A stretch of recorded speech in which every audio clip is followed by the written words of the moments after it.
Westfield Memorial Hospital provides high-quality health care to residents of Western New York, offering patients the most sophisticated medical advancements while keeping the ease and familiarity of a community hospital.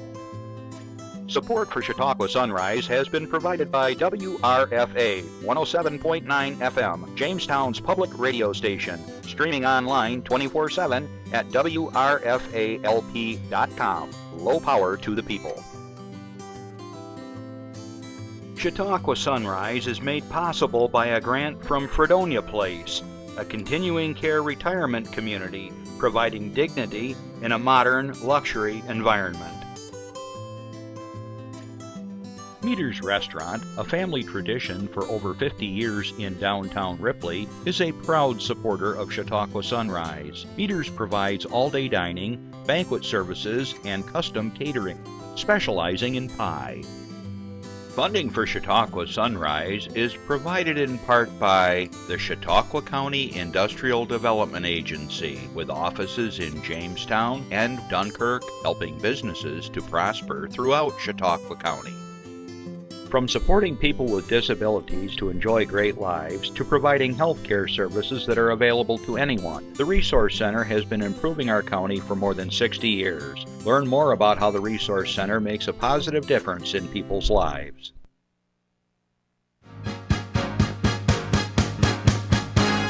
From the Access Chautauqua Studios in Mayville, it's Chautauqua Sunrise. Chautauqua Sunrise is hosted by Doc Hamels and supported by the award-winning volunteers at Access Chautauqua.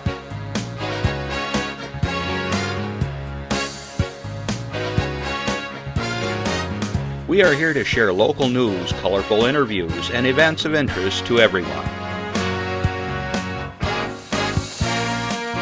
Chautauqua Sunrise is broadcast live Saturday mornings each week from 9 to 10 a.m. Send events via email or call us live. Check us out on YouTube and Facebook.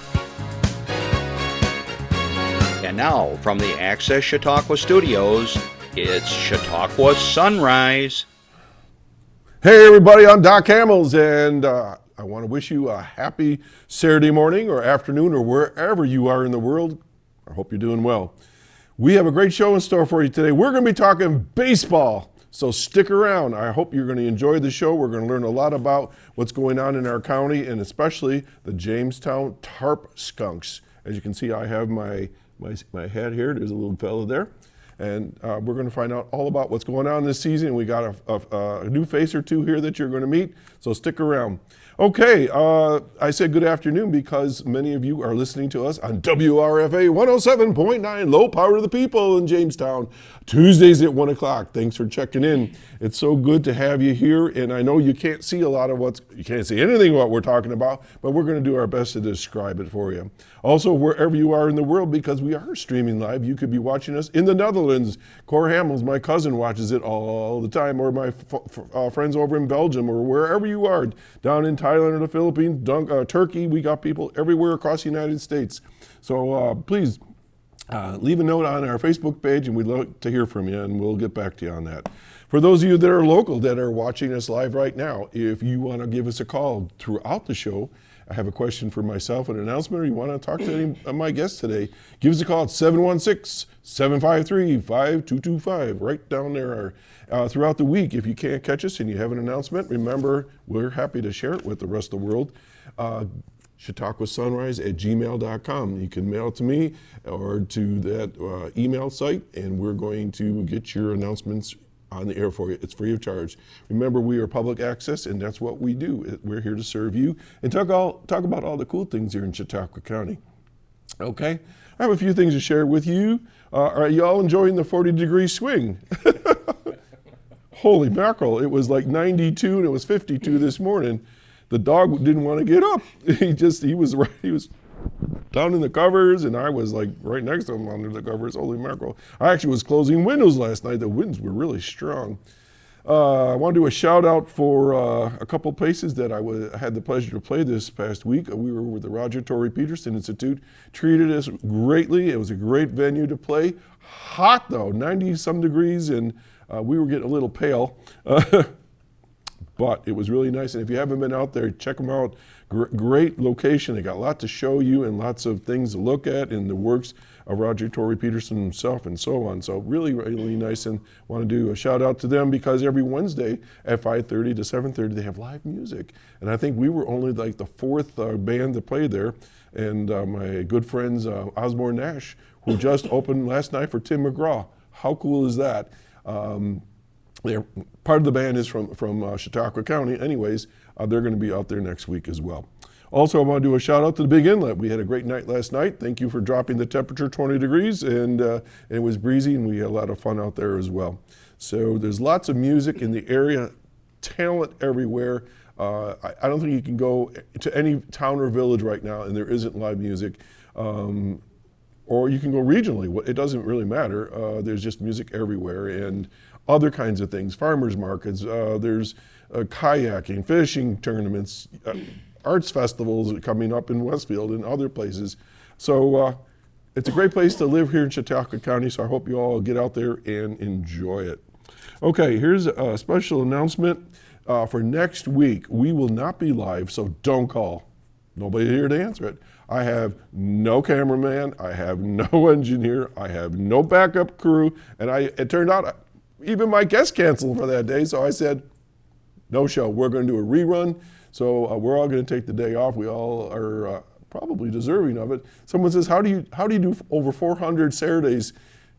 Well, we do it, but we're going to take the day off anyways, and that'll end our 8th season. I know that's hard to believe. We're 8 years old. So when we come back live, we'll be starting our 9th season. And also I want to do a special shout out to all the dads out there for Father's Day tomorrow. And just like we said for Mother's Day, dad can be an uncle, it can be the next door neighbor, it can be a grandpa. We all serve various roles, and being a dad is probably one of the best jobs I've ever had. And I'm looking forward to seeing my kids tomorrow. They're all going to descend upon me somewhere. I don't know.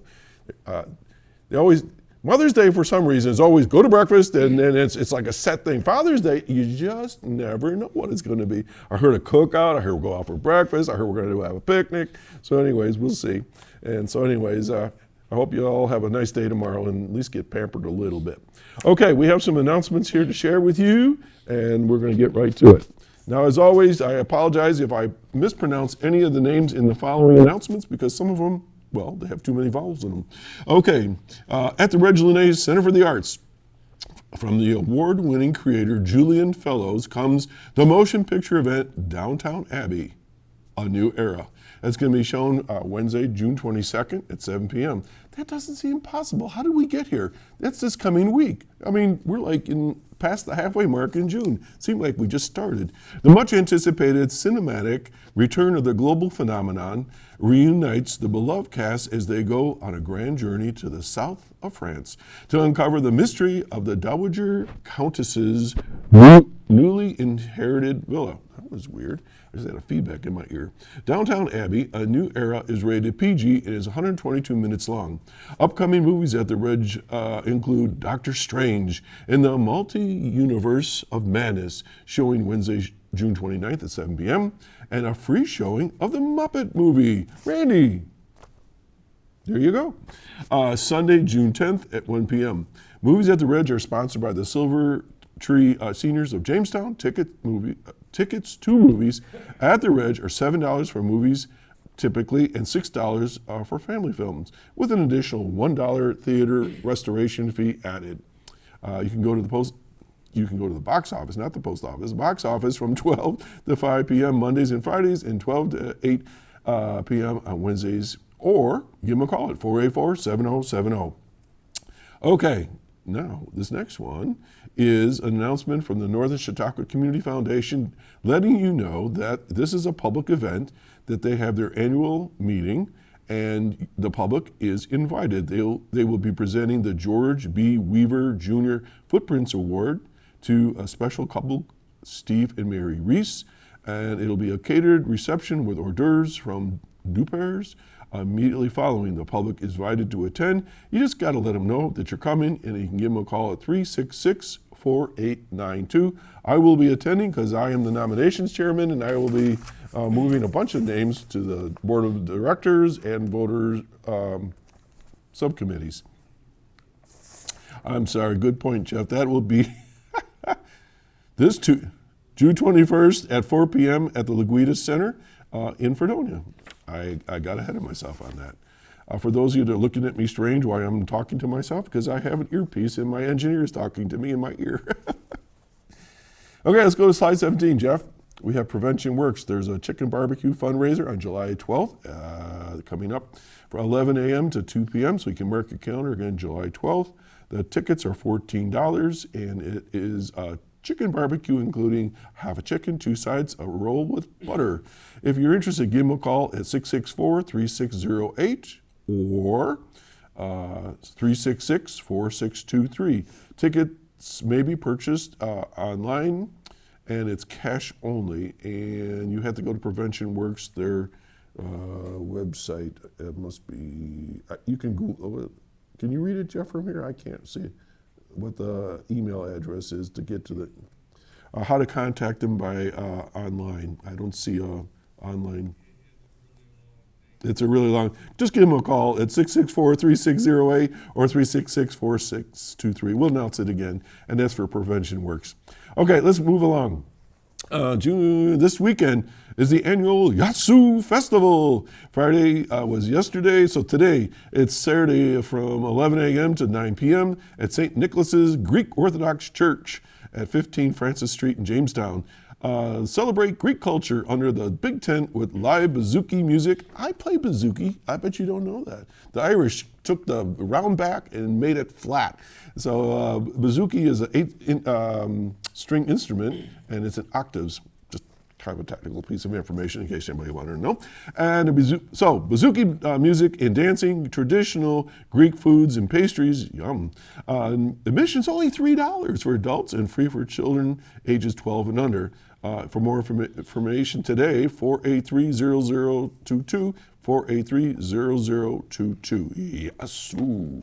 Okay, also this weekend is the Jamestown Juneteenth Festival in Jamestown. The festival already has kicked off, and so today, on Saturday and Sunday, the festival moves to the Jackson Taylor Park on 10th and Washington Street, starting 11 a.m., where there will be a 3-on-3 basketball tournament, vendors, live music, children's games and activities, and a whole lot more. Okay, so that's going on. Gosh, there's something everywhere. All right, also up in Dunkirk, they're celebrating Juneteenth as well at the Memorial Park on Lakeshore Drive West in Dunkirk. And it'll take place today from noon to 8 and Sunday from noon to 6. There will be music, food, dancing, poetry, a cornhole tournament, a children's tent, and gospel. For more information, give them a call at 366-3262. Moving along. Okay. This is still more. Movies on the Lake, presented by L. Rigby Theater, will be shown at Memorial Park on the following Friday evenings at dusk.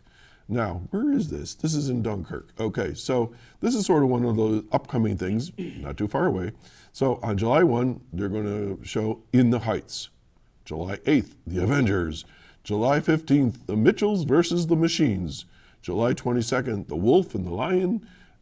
Oh, this is a classic. On July 29, E.T. Check it out, Randy.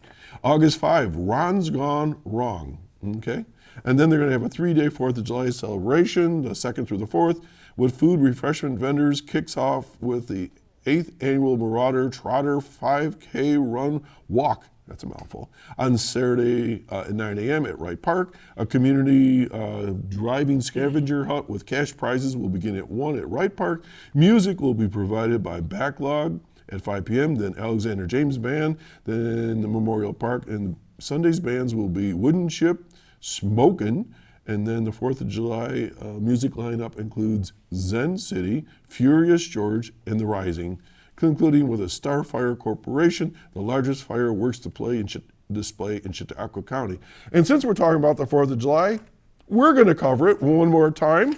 I think I've done it 7 or 8 times over the years. We were down for 2 years, but Rick Mascaro and I will be hosting the Mayville Parade on the 4th of July, and our crew here, Destination Chautauqua, will be set up in front of the Mayville Library, and we're going to be having a lot of fun, so we hope you all come out for that.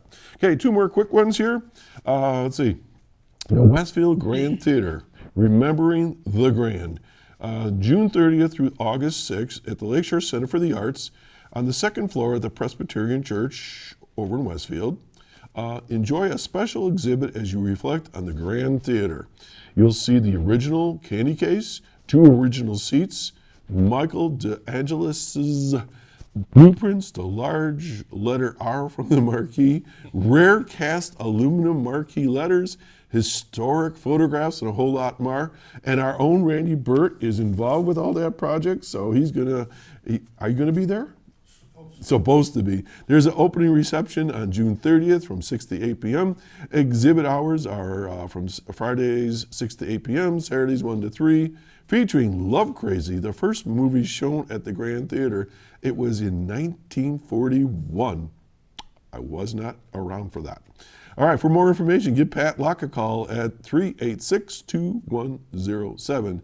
386-2107, Pat Locke, and she'll tell you more about this project, Remembering the Grand Theater there in Westfield. And actually, I took my kids there when they were real little, just before they knocked it down. Okay, and then last announcement is, this is last call for this one. This is called Beckys New Car, and it's a play that I have the honor to be in part of, and it's going to be shown next Friday, Saturday, and Sunday. There's a slight change in the lineup as far as the Saturday. So let me tell you what it is. Friday night, it's at 7:30. That would be, whatever that is that the 24th? Yeah. And then Saturday, the next day, will only be a matinee. There was supposed to be a showing of the play that night, but that's been canceled, and then a matinee on Sunday. So you got, excuse me, Friday night, 7:30, a matinee on Saturday, a matinee on Sunday at 2 p.m. Tickets $20. Now, in many of these venues, especially where it's close quarters, they're requiring proof of vaccination and wearing masks in the audience, okay? As you know, the show had to be rescheduled due to illness, and so the crew, the cast, we're all getting together this week. We're gonna fire it up again. It's a fun show, and I hope you enjoy it. So we're gonna take a little breather right now. We'll be right back, and this is for you.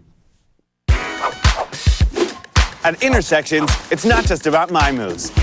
It's about yours too. See Coop Guy? Hey. He has a green light, but before he can turn, he's got to wait for oncoming traffic to clear, and at the same time, make sure no one's in the crosswalk. And dog walking lady, when she's crossing, she should always check for turning traffic, even if she has the walk signal. There's a lot going on at Intersections, but when it all comes together, it's intersection perfection. See and be seen.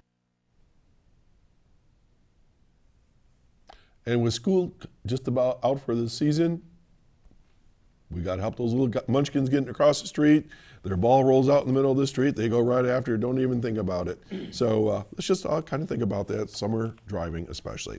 Okay, I got a bunch of people here from the Tarp Skunks, and I'm really psyched. I got my hat on, I'm looking good. Okay, so I'm just going to announce who's here, and then we're going to start, all right? We got Radiators, we got Jordan Basile, and we got Barry Powell, who's never been here before. We're going to kind of initiate him into the program here. So welcome, gentlemen. So let's start with you, Randy, since you're the closest and you talk faster than most everybody. So you contacted me and wanted to have a show today about that, Tarp Skunks. And so who are the Tarp Skunks and why are you here? Well, first of all, thanks for having us all Absolutely, here. I love Doc, we appreciate it. Today, usually when I'm on your show, I'm wearing my Chautauqua Sports Hall of Fame hat. You are. But today, I'm here as one of the directors of the Jamestown Community Baseball, doing business as the Jamestown Tarp Skunks. Did you play baseball when you were a kid? Yeah, not well. Not well. That wasn't the question. I had to be honest about that. What position did you play? Hang on, no, just slow down. Take a breath. Right field. Right field. That should tell you everything you need to know. That's where you play when you can't play. I heard you play left out. So anyway, first of all, big win last night by the Tarp Skunks. Okay. The Skunks beat Auburn last night, 9-6, and they're at home tonight against Elmira at 6:30. I heard you mentioning some of the prices of other events that are going on in the county, and I got to tell you, the Skunks are as cheap as anybody. You can get into a Skunks game for $6. $6? It's even less for seniors and students. Why are you looking at me that way? We are seniors. All right, what is a senior? Because people, there's different ages. I mean, you go to like one place and it's 50, some place it's 60, some like 62. 70. If you look old, you're in. Okay. Okay. So you plead old, you get. So how much are for seniors? I think it's $5 in the bleachers. All right. That's a heck of a deal. I'm there. Okay. So the Jamestown Tarp Skunks began their life in the year 2018, right after the Jamestown Jammers left town. Right. And a group of community activists formed the Jamestown Tarp Skunks. We took 2019 off to get organized. Right. 2020, we were locked and loaded. We had hired Jordan. He had players ready to go. And we had this pandemic thing.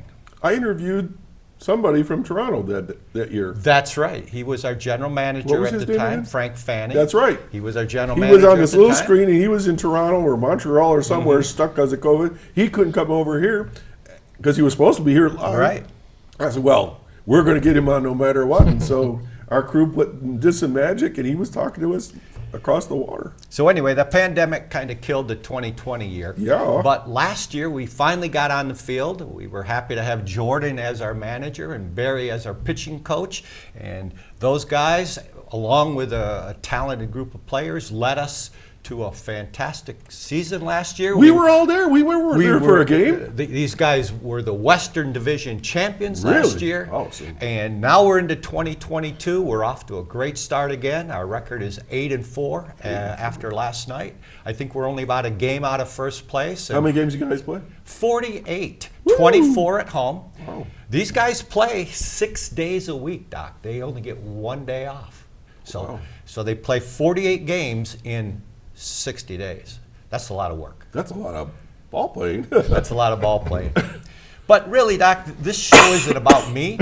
I think you ought to focus on our manager, Jordan, and right. our pitching coach, Barry.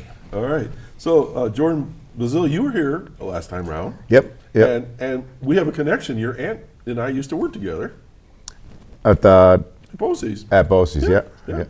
And and in fact, I ran into her at the night of the game that we all attended, and I hadn't seen her in quite a while, so it was really, really nice. So, yeah. Jordan, I understand you have a new job besides with the Tarp Skunks, right? I do. I'm the head baseball coach at Fredonia State. So how'd you land that gig? I mean, Well, that's no small thing. Well, it's one thing is my alma mater, so I'm a Okay. 2009 Fredonia State grad, and I was also an assistant coach there in 2010. All right. And after a few years getting back to it, it all kind of fell into place and ended up being the head coach at Fredonia State. You know, as when well. you get really, really old and you don't want to be the coach anymore, you could go on the radio or television. He's got a great voice for that, don't you think? Never thought about it. Think about it. Think about it. I did it a couple years. There you Actually, go. when I was in college, I was at WJTN for a couple All right, years. I knew it. I told you. I could Jason tell that voice. Sample and those Yeah, guys I know Jay. from WRFA now, Yeah, but that we is worked true. together a little Yeah. bit. So. Cool. Jordan's too humble to mention this, so I'm going All right, here to we mention go. it for him. Jordan was a tremendous baseball player at Fredonia State. All right. He still holds records at Fredonia State, and last year he was inducted into the Fredonia State Athletic Hall of Fame. Well, congratulations. So you're in with royalty today. Here. Yeah. Okay. Appreciate it. Did you notice he said he doesn't want to talk anymore, but he keeps jumping in the Well, he conversation? won't talk about it, so I have to. All right. Well, the ceremony's supposed to be in October, but they delayed it 2 years. So I'm not sure if they really want me or So not. Jordan, what position did you play? I was center field in college, infield in high school, but I moved to center field in college. Okay. So congratulations on all Appreciate those lauds there. Thank So Did you grow up thinking that you were going to be like Mr. Baseball all the way through? I mean, I'm assuming this is your livelihood. Yeah, a little bit, but it's funny because during soccer season, I thought I was going to play in the MLS. During basketball season, I thought I was going to go to the NBA. And then during baseball, I was now going to the MLB. So whatever sport was going on, then I had to weed them down a little bit. Basketball, 5'8", that didn't go too far. Soccer. Got to run a lot. Kind of, yeah, moved away from soccer a little bit. I still think that I could be in the PGA and golf, but that's never going to happen. But no, then it just, throughout high school baseball, I knew that's what it was and something that I always wanted to do. So, okay. That's. Okay. Now, you've been coaching how long now? I mean, the Tarp Skunks. Tarp Skunks, this will be my second year on the field. Okay. Now, you be quiet. I'm going to ask him a question, so you don't need to jump in. So, Tarp Skunks is not what the Jammers used to be. Jammers were like, I want to say semi-pro. See, you wanted to say? So, talk about the Tarp Skunks. Yeah, so... this is really hard for you, isn't it, Randy? I'm just playing. You jump in anytime. The best way to put it is, all these guys go to college during the year, and then they go home to families, or they leave college and go somewhere. So over the summer, it's an opportunity for them to get more reps so that they're more prepared when they get back to college. Now, there's all kinds of summer ball leagues in the country, and you can easily say that we're in the top 10 of those summer ball leagues. Good. There's a lot of choices, of course, that guys could come from. The one thing I say, though, is we had our first year last year under the Tarp Skunks name, and almost 100% of the roster last year wanted to come back to Jamestown. Really? And do this again. So, this is what we're doing in Jamestown is trying to make this a destination for the players, give them a great experience, and that's what we're giving them. And we tend to, we find players from, last year I think we had 15 or 16 different states, and we're pretty close to that again this year. So they're traveling from all over the country to be here in Jamestown, New York. No. Or Chautauqua County. Randy, I was playing about being quiet. Why did you guys decide to go this route with college kids as opposed to what the Jammers used to be, that level? Well, the Jammers were a professional team, minor league professional. Our hand was kind of forced when the owners of the Jammers professional team, which was Rich Products out of Buffalo, they moved the team from Jamestown to Morgantown, West Virginia, when a new stadium was built in Morgantown. Well, as it turned out, Major League Baseball contracted and eliminated. How many minor league teams did they eliminate, Barry? Like 40 affiliates. They eliminated like 40-some teams, including the one in Morgantown. Wow. So professional baseball would have ended in Jamestown regardless because of the contraction of Major League Baseball. We were, in a way, fortunate to get out of it before the contraction happened so that we could get prepared for what Jordan and Barry are doing now, college wood bat baseball. And what's interesting is the students, the players that Jordan and Barry are working with are not a whole lot different than the players who used to be here when there was professional baseball here. They're still that age group, the 19, 20, 21-year-olds that are trying to get to the next level. I could be their grandfather. The only big difference. You are their grandfather. Shut up. The real big difference between the old Jammers and the new Tarp Skunks is that we don't pay our players. Yeah. Other than that, a fan of baseball would have a hard time seeing any difference. Wow. And I think too, just last year in the draft, we had over 20 guys out of this league that were drafted to go into the minor leagues as well. Really? So Excellent. The talent gap as well isn't very far away. So it's good baseball, and these guys are hungry too. They're here all year long, and they're out there to win. And not that you weren't in the minors either, but these guys are hungry, and they got. Okay. All right, well, I got through the first two, so we got to pull Barry in now. Barry, welcome to the show, and Thank you. You are the pitching coach. Pitching coach, that's correct. So tell us a little bit about yourself, where you come from, how you got involved with this group, and all that stuff. First of all, I appreciate the opportunity to be here. Sure. It's a great setting. I was here last year. I'm originally from Danville, Virginia. Mm-hmm. You can tell by the accent. I hear that in a number of places I travel up here.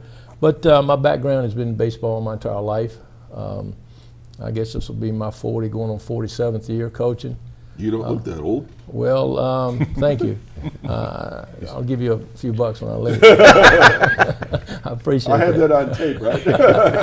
Yeah, and by and hear the word grandpa, that's what Scotty James calls me, there's grandpa. But I appreciate that. You know, I'm very thankful and grateful to be here.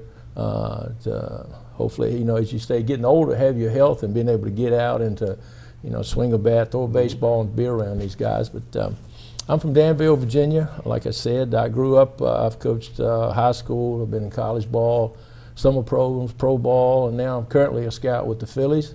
Really? So it gives me an opportunity to come here, to mingle with the guys, get to know them. My wife says if it wasn't for baseball, I probably wouldn't know anything. You know, because she said, I know if he's watching TV, he's watching baseball. Right. And if he's not at home, he's at a baseball. And she's very supportive. So my youngest stepson played 9 years with the Phillies. He got to AAA. So, you know, I look at the game from my standpoint as a player in high school and so forth, and some in lower minor leagues, to having a son. So I try to look at it from every aspect. I know the feelings that the parents have. You know, when your son's out there and he's struggling and away from home. And I tell you, Coach Basile here does a great job with them, getting them in. We all have our roles. Right. You come in and, like I was telling Randy on the way up here, it's like you get in, you get to meet them. I'm just learning their names, to be honest with you. You know, from scouting, you have so many names. The guys will ask me, got players at one of the ACC schools, and I said, hold on, let me get that. Okay, this is so-and-so. And then up here, but to learn their names and learn something about them. Our off days are very important to me because it gives me a chance in a comfortable setting to work with them. You know, find out where they're from. It's important what goes on between the lines, but I'm just as interested in what's going on outside the lines. And like I tell them, I say, look, you know, it's not my way or highway. We come in and working with pitchers, some days it's easy to throw the ball over the plate. And some days you struggle.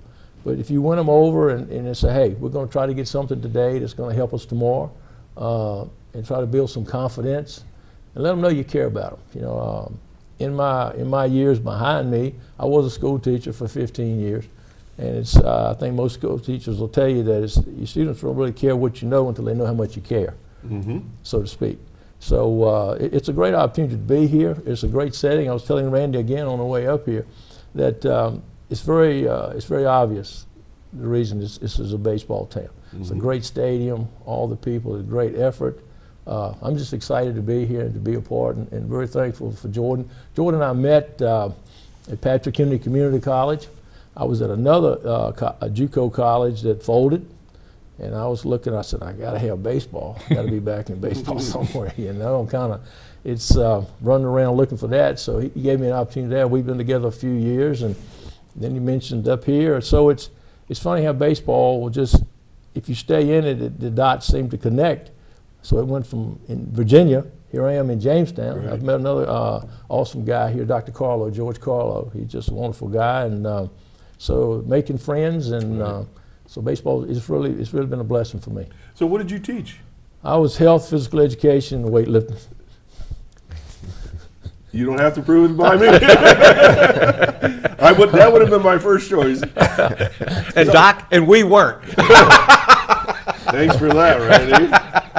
I was a musician. This is a motorhead over here. So I have a question for you, Barry, and so I'm going to go slow with this. So, All right.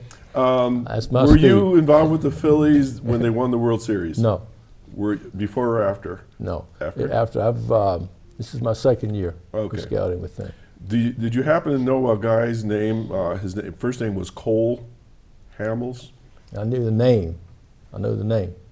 Yeah, he's a Shertel relative. Oh, is that right? He's from the rich side of the Hamels family. He's from the guys that can catch and throw a ball, and he's a pitcher. Right, yeah. Yeah, Hamels. Hamels. Yeah. Yeah, Cole He Hamels. contacted me one day, wanted to know what our family crest was all about and stuff like that.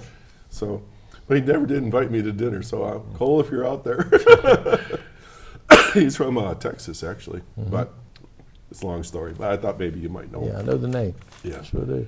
Okay, so Tarp Skunks. For those that are just joining us for the first time or didn't catch the show last time, it's not exactly, like the Orioles or the Blue Jays or whatever. So where'd you come up with Tarp Skunks? I know the story, but maybe the rest of the people don't.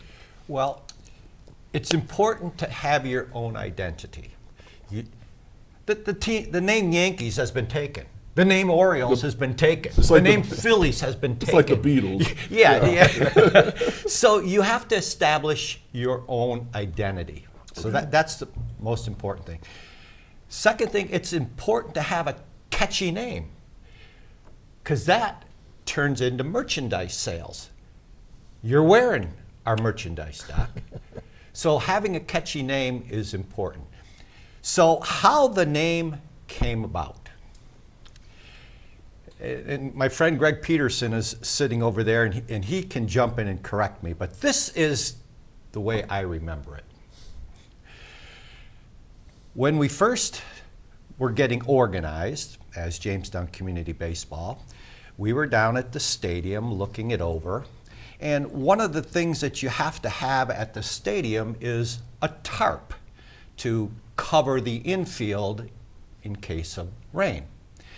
And there was a tarp down at the stadium, but we didn't know its condition. So we asked the groundskeeper at the stadium, at some point you're going to have to roll out that tarp so that we can look at it to see if it's usable or whether we'll need to get another one. Now we're talking big here, big tarp, A tarp, it covers completely the infield. like 1,000 by 1,000 or something. Oh, I don't know. What's the size of it, Jordan? Is it, well, it's at least 90 by 90. Yeah. Yeah, at least that. It might be 100 by 100. Yeah. Yeah. It's At big, least. yes. It's the 6 guys in this room are not capable of pulling out that tarp. Wait a minute. How many guys pull out a tarp? Like Team. The whole the team. whole team. It's heavy. So anyway, we're talking to the groundskeeper at the ballpark about needing to pull out the tarp so that right. we can inspect it. He goes, okay. He says, but I'm going to have to go down there and make sure there aren't any skunks in there. In the tarp, The tarp is rolled around a big tube. right? And it turns out that skunks were living inside that tube. Well, think about it. Tubular Skunks. It's Now, that could be a band name. The Tubular Skunks. well, that's your genre. But so think about what a great place it is for skunks to live. They're Yeah. protected. It's dark. Yeah. There's food at the stadium. That Hot dogs and popcorn. So he said, yeah, we got to see if there's any skunks in the tarp. Well, tarp, skunks in the tarp. The other thing, the gentleman that invented the infield tarp, and this happened in the late 1920s, early 1930s, Okay. was named Howard Emke. He was a former major league pitcher from Silver Creek. Really? Silver Creek. So the guy who invented the infield tarp was from Silver Creek. Serendipitous. So now we're saying, what a great way to honor the invention of the tarp, Chautauqua County event. And In his honor, name him after a rodent. there it is. So tarps and skunks, you put it together, it's Tarp Skunks, and the name has been magic. We've gone national with merchandising. Super. It's a name you can't forget. Absolutely. You can try to forget it, but you can't forget I have to admit, when I Tarp first heard it, I Skunks. thought, But it grows on you. It grows on you. Your reaction was very common. Mm-hmm. The first 30 to 60 days, we did a lot of explaining. What are you guys doing? Are you kidding me? But now, we don't have to explain it anymore. I can't even remember the last time anybody asked me to explain how the name came around. They just accept that that's the name. I wanted to ask Jordan and Barry, what do the boys on the team think when they first hear the name? What kind of reactions do you guys get? I think they're very excited, and I think they certainly, appreciate the name. Okay. You Because other places, there's like the Mud Hens and, Yeah. I mean, there's other names that are kind of unusual. Jumbo Shrimp, Crawdads. I mean, Greg knows think all they're the very minor proud league of it, teams. for sure, for I sure. mean, there's bizarre names out there, Yeah. but it's all about merchandising and establishing your own identity. They wear their shirts, and I think they're very proud of it. Yeah. Yes, definitely. And if you do come into the stadium, there's a very big sign. If you didn't retain all that, that'll teach you all that as well, where Tarp Skunks came Oh, from. there's a little too. history So, to it. Yeah. Yeah, when the guys do come in, instead of me keep telling the story, sometimes see that sign on the wall right there. You and your families take. But when you think about, you were talking about Emke and the history, and that he had been there's, and right now I'm getting kind of goosebumps because I played little baseball when I was in grammar school and stuff. But it's a throwback to when you put on that uniform and you know that there's a connection there. That's pretty cool. Really cool. And we've got a wonderful mascot down at the stadium. The What's his name? Whiffy. What else would you need for a skunk? Whiffy. Whiffy. Whiffy. And we have Barry and Jordan know we have a very loyal and raucous crew of supporters that sit right behind the dugout, and they are loud and they are into it, and they've named themselves Here comes. I can't wait. the Pew Crew. The Pew. You get it? I get it. I didn't want to have The to first thing explain came to that mind was either, Doc. the Pew. Yeah. So, but my point is, the community and the baseball fans have embraced the name. I thought It's a home run. I thought you were going to say they were the Stinkers or something like that. Well, some games we Pew. do have some stinkers, but not last night. Pew Crew. All right. Well, I'm learning stuff all the time. So, so anybody can answer this question. How's the turnout been as far as the public? Is it growing? It's been great. It's been great. Tons of people there just last night and throughout, but also we had a Kids Day just the other day, and what do we have, 2,100 at the stadium there? What? And it was... That's got to be like a recent modern record. Yeah, it was loud. Our first base runner got picked off second base because he couldn't hear me talking. It was so loud. At least that's what we. That's a good excuse. That works for me. But no, it was great. What's the capacity? 3? Just about 3,000. Last year we averaged 850 people a game. That's pretty cool. It's very good. That's a good turnout for college wood bat baseball. And we've had some really nice crowds this year. We've got some promotions coming up that I'll tell you about later in the show that will be good opportunities to fill all the seats again and be a part of the Pew Crew. Pew Crew. All right, I want to get back to these guys a little bit. I want to talk about their roles with the team. So, Jordan, what exactly do you do? So I'm the manager. Okay. That's not a coach. What's that? Yeah, I'm the head coach. Yeah. And manager. Well, it's the same. It's the same thing. In college, you'll call yourself the head coach when at the schools, and then when you get to this type of level, I guess you call yourself the field manager. But I'm the head coach to put it. So you yell at the guys and encourage them and explain things. I save that for Scotty. Scotty James takes care of that. But yeah, I do the best I can to keep us organized. I'm also the guy that's on third base, giving the signs, giving all the signals. And okay, so I have a question because I don't know the answer to this. Do you change the signs up, or are they always the same signs? If we have to, we try to keep them the same. But you're always paying attention that guy in the dugout that's trying to steal your signs, or if they're sometimes there's a man on second base and they're relaying signs to their hitter that there's a fastball coming, so the catcher might have to go out and change the signs, and then no longer fastball is the first sign you put down, maybe it's the second sign you put down. So yes, to answer your question, they're always changing, but we do try to keep it simple for the guys as well. So that, and every team has their own set of signs? Every team, yep. So that must be a little tricky bringing these guys in from other places and across how many states you said? Tricky is an understatement. Yeah. We're still getting there. Kind word. So Barry, explain how that all works. How do you get these guys all on the same page? That's a tough job sometimes. An enjoyable job, but a tough job. I usually ask, I say, okay, what pitches do you throw? And they start off with fastball, 2-seam, 4-seam, and I throw a curveball, and I throw a slider, and I have a change, and a split, and I have a knuckle change. And then I go, okay, all right, how many can you throw over the plate? Yeah, it sounds good. You know? And then I call the pitches majority of the time, and knowing what they can do, what you want, according to the situation, because every pitch presents a different situation, pretty much. And so it's that's the reason I have the Dr. Carlos says I have silver hair, with the gray hair. It used to be dark, but it's a little stressful at times. But I wouldn't have it any other way.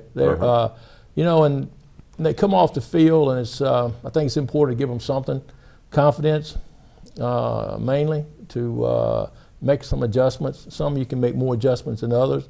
It goes back to knowing the individual. Dr. Carlo has really been good. He has a little test or a little questionnaire you fill out. It helps you to. They were talking about the left brain, right brain, and I was Randy and I was kind of joking. I want to get him to check me. So, I don't know where I'm at. Sometimes I'm on both sides of the road. But it's. Just learning the guys and knowing what they can do, what they feel confident with. They're on the mound in front of everybody. Nothing happens until they throw the pitch. And so it's pretty much like being on stage. Singing in the shower is one thing, but standing out there in front of 2,000. Oh, I know what you mean. And then I do a lot of hugging and licking and lapping, so to speak. Try to keep them positive. And then we've got to, once they pitch, we've got to get them back to where they're able to go back out and pitch. If they throw 20 pitches, hopefully they come back day or two, and if it's 60 or 80, it's probably going to be longer. So it's constantly like the horse race. You got horses just moving different positions all the time, but they do a good job. And like I tell them every day, I said, don't fire me yet, I work for you. You don't work for me, I work for you. I'm going to try to do the best I can. And we have a lot of fun. Good. I like to work hard, but I like to keep a smile on their face. And when they leave there, I want them to leave wanting to come back and can't wait to come back. Sounds good. Cool. I got to ask you about a funny situation. We all went to the game last year. I sponsored it through the show here, and you had a pitcher that was really, really good, but he couldn't keep his hat on. Oh. What was that all about? Ryan Broderick. Yes, that's the guy. Nova Southeastern, and that's a great question. What was it all about? I mean, I've never seen anybody lose their hat every pitch. Well, and we were laughing. We told him we could start with a haircut, but nonetheless, it's we kept bringing it up to him and said, "Do you need a smaller hat?" No, this hat fits me perfect. So we let it happen, and then it just got painful after a while to watch. It was every pitch, and give him a lot of credit because I don't know how you can continuously throw strikes while your hat is falling off every pitch. But he still did. But we did end up getting him a smaller hat towards the end of the season, so it wasn't falling off every pitch. It was just every other pitch. It was so funny. I mean, but it was good fun. It wasn't, not in a mocking way. It was because he really could bring the heat. I was really impressed. Well, he would come off the field, and then he came in the dugout. That was only part of it. Then to go over and to make contact with him and talk to him, so it was like, he's here, and then he's there. So it's like tracking the tiger in the cage, He's over here and over there. Well, there's 3 teachers here at the table. We get it, right? We all had kids like that in school. Oh, wow. Well, that was a lot of fun to watch. So, Barry, who's, you can brag it up if you want. Is there anybody that went on to the pros that you say, wow, you should know that I helped him or worked with this guy? Well, I don't feel like it's from anything that I've done. I was telling Randy earlier, from being in some of the college leagues over the years, I've had some young men to go on through high school. In high school, probably most recent would probably be Jeremy Jeffress. Jeremy was a first-round draft pick in 2003 by the Milwaukee Brewers. He was a hard-throwing right-hander, threw 102 in high school. Then Scotty Diamond has been back maybe, time moves on so quick, maybe 10 years ago. He went on and had time with Minnesota.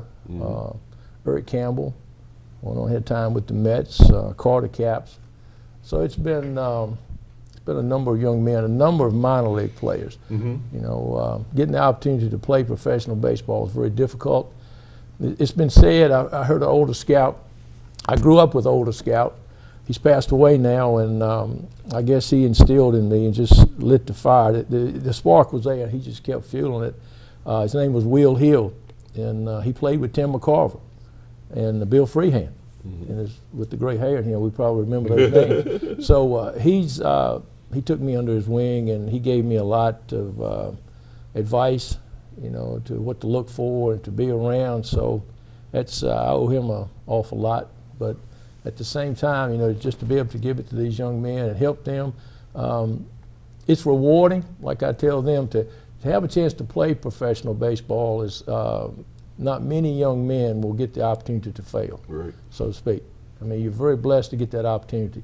But, you know, even if they play for 15, 20 years, sooner or later you're out in the real world. I want to be successful. Yeah. I want to live a wholesome life, healthy life, and enjoy it as much as I have, because obviously getting older, I mean, let's be real. I tell the guys all, I tell Scotty especially, I have a good time with Scotty. I said, Scotty, you know, I don't know how much longer I'm going to be here.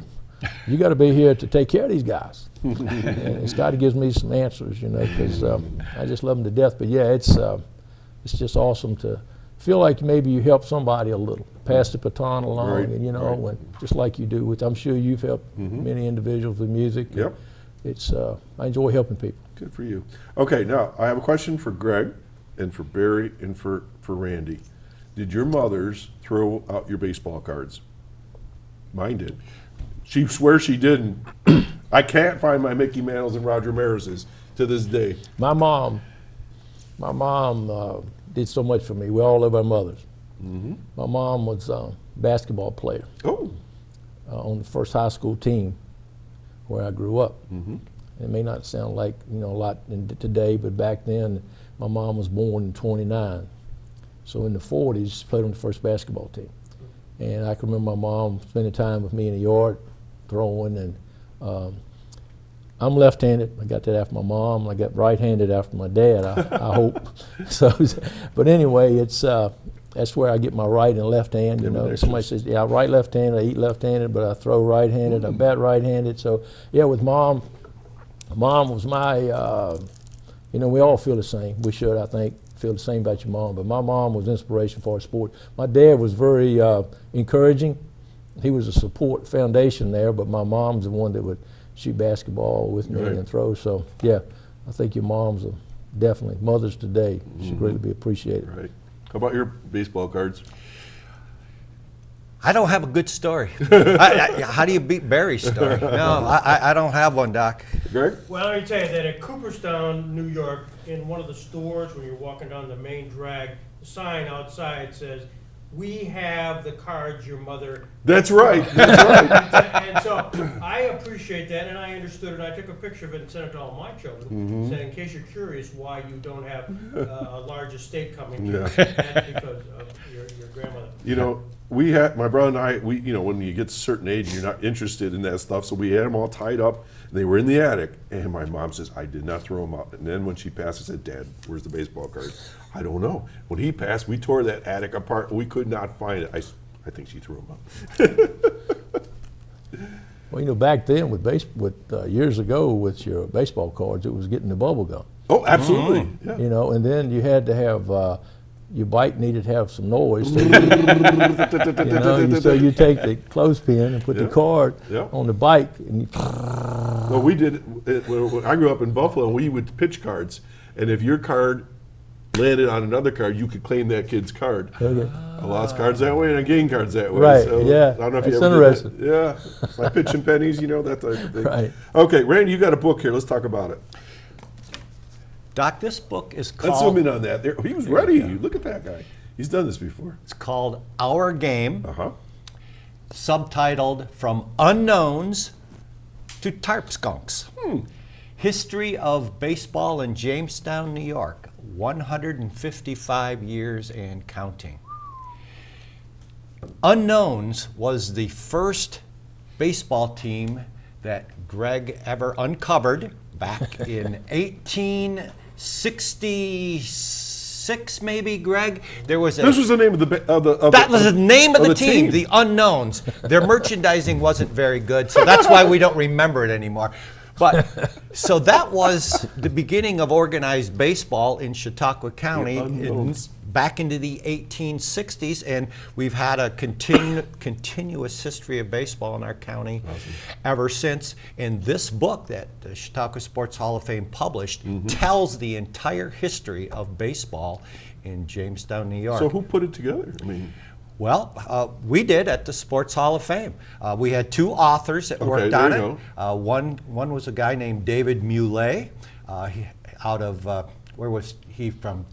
Connecticut, and the other author was Scott Kinberg from the local Post-Journal. So we put it all together, and it tells the complete history. These books are available for sale at the Chautauqua Sports Hall of Fame. They're available for sale down at the ballpark. And they're also available for sale online at the ChautauquaSportsHallOfFame.org. And they are how much? They're $25. Okay, that's a pretty average These price. things are wonderful gifts for anybody who shows any interest in baseball. Anything you want to know about baseball in history in Jamestown, New York is here. It spends a lot of time talking about the history of the stadium that these guys play in. That stadium was built in 1941. So 81 years later, these guys are still playing on the same grass that Nellie Fox and Randy Johnson played on. Yeah, that's right. You can find all about it in this book. And I would bet when these young players come to Jamestown and they see that book, that's gotta say, wow. I put a big poster in their locker room. Thanks to Greg and Russ Dietrich, we collected baseball cards of everybody who ever played in Jamestown. Oh, wow. That made it to the major leagues. 260 some ball players. And we created posters of those baseball cards. Those posters are also for sale at the Chautauqua Sports Hall of Fame. But anyway, we put a couple of those posters in the locker room so our current players would have a sense of the history of this community and who they're playing for. They're playing for Jamestown. Would you send me a picture of that poster and we'll put it on the air next time? Absolutely. Yeah, send me stuff. Well, anyway, Doc, we would like you to have this book. Well, thank you. For your support of the Jamestown Tarp Skunks. Absolutely, terrific. Hey, we're down to 2 minutes, so let's go real quick. Jordan, you've been kind of quiet because, well, you got these two. So anything you want to tell folks? No, come on. Biggest thing is come on down to a game. A lot of fans, my friends last year, and came down to the games, and they said one thing was, I don't even really like baseball that much, so why should I come down? And then they left the game, and they said, I had the time of my life at a Tarp Skunks game. But it's fun. The players embrace it. Really appreciate your support, and we couldn't do all this without you guys, so we hope to see you guys down at the park. Okay, Barry, Powell. Yeah, we love to see everybody there. It's for me, I'm an out-of-town guy, so every face I see is different. Learning people every day. It's a warm atmosphere, not only for the adults, but also for the kids. So, you bring your kids out, you can bring your family out, good wholesome entertainment, and look forward to seeing you there. As I recall, Mike Ferguson used to say it's the greatest game on dirt. There you go. Let me give you a couple promotions for your people to pay attention to. Okay. So tonight 6:30. Tonight, 6:30. Tuesday, 6:30. 6:30. Wednesday's a double header. First game's at 5. Okay. Next Friday, that's the 24th, fireworks. Hey. And Monday, the 29th, $2 night. $2 to get in, $2 for a hot dog, and $2 for an adult beverage. Dinner on Randy. Folks, I think most of us got this in the newspaper. It's the 2022 program for the Tarp Skunks. So I think that's got a lot of stuff in there. Guys, we're really down to no time at all. Thanks for joining me today. And I wish you a great, successful season. And nice to meet you, Barry. Thank you. Jordan, again, Pleasure. it's good to see you. And Randy, Thanks, it's always lots of fun to have you here and tangle with you for goodness sakes. And Greg, thanks for coming by as well. So, folks, that's a wrap. Remember, we are not here next week live. We're going to see you in July. Happy Father's Day, and take care, and we'll see you all next time. Bye-bye.